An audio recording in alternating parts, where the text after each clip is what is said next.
Okay. Other inhumane acts, similar character, intentionally causing great suffering or serious injury to body or to mental or physical health. So, pwede na ba tong crimes against humanity?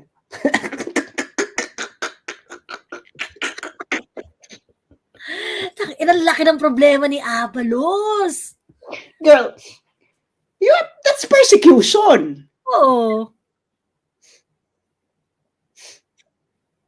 Diba? O against persecution in connection, diba? In connection with any, kailangan kasi in connection with any act referred to in this paragraph or any crime defined in this act. Parang,